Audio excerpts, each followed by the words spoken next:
ஆண்டவரும் இரட்சகருமான இயேசு கிறிஸ்துவின்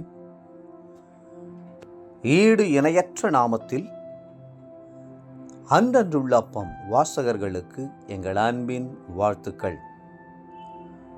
2025 ஆண்டு செப்டம்பர் மாதம் 9ஆம் தேதி செவ்வாய்க்கிழமைக்குரிய தின தியானம்.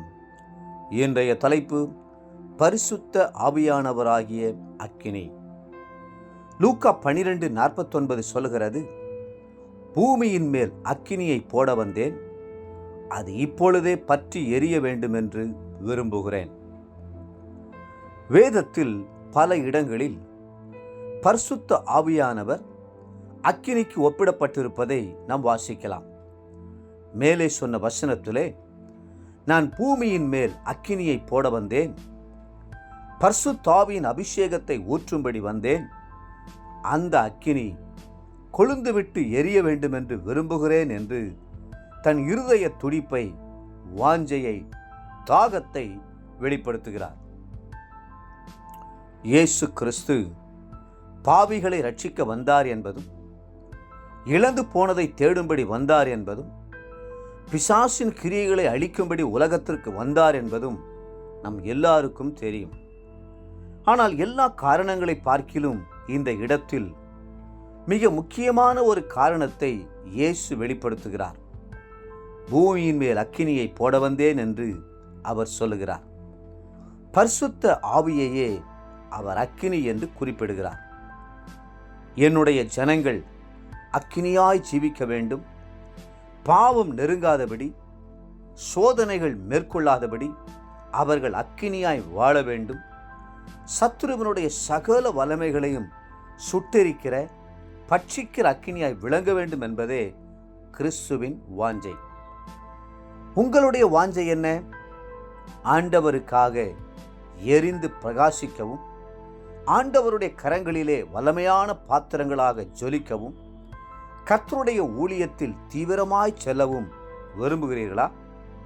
உங்கள் மேல் அக்கினியை போட வந்தேன் என்று கர்த்தர் சொல்லுகிறார்.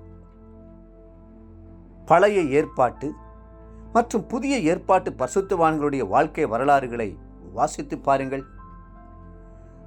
தங்கள் காலத்தில் அவர்கள் கர்த்தருக்காக அக்கினி ஜுவாலையாக பிரகாசித்தார்கள். எலியாவின் வாழ்க்கையெல்லாம் அக்கினியால் நிரம்பின வாழ்க்கையாய் இருந்தது.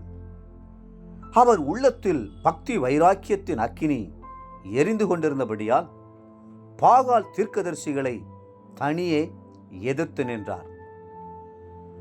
அக்கினியால் உத்தரவு அருளுகிற தேவனே தேவன் என்று முழங்கி வானத்திலிருந்து அக்கினியை இறங்க பண்ணினார்.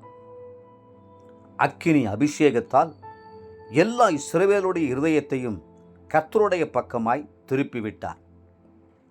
யோவான் ஸ்நானகனை குறித்து அவர் எரிந்து பிரகாசிக்கிற விளக்கை போல இருந்தார் என்று வேதம் சொல்லுகிறது. அவருடைய வெளிச்சத்தண்டை அநேக ஜாதிகள் ஓடி வந்தார்கள். கிறிஸ்துவின் முதலாவது வருகைக்கு முன்பாக அவர் அக்கினியாய் ஜீவித்து வழியை ஆயத்தம் பண்ணினார். இந்த நாட்களிலே நாமும் அக்கினியாக வாழ்ந்து வழியை ஆயத்தம் பண்ணுவோமாக. தேவப்பிள்ளைகளே, இது நம்முடைய நேரம். நாம் ஆண்டவருக்காக எரிந்து தீப்பிழம்புகளாக வல்லமையாக பரிசுத்த அக்கினியை போடும்படி விரும்புகிறார். அன்று மேல் வீட்டு அறையிலே அக்கினியை போட்டு தம்முடைய சீஷர்களையெல்லாம் எரிந்து பிரகாசிக்கும்படி செய்தவர் உங்களையும் நிச்சயமாகவே எரிந்து பிரகாசிக்க செய்வார்.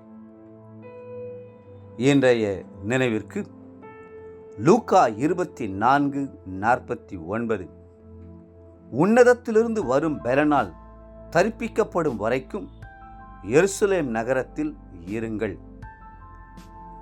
இன்றைய வேத வாசிப்பு காலை நீதிமொழிகள் 6 மற்றும் 7 அதிகாரங்கள், மாலை 2 கொரிந்தியர் 2 அதிகாரம்.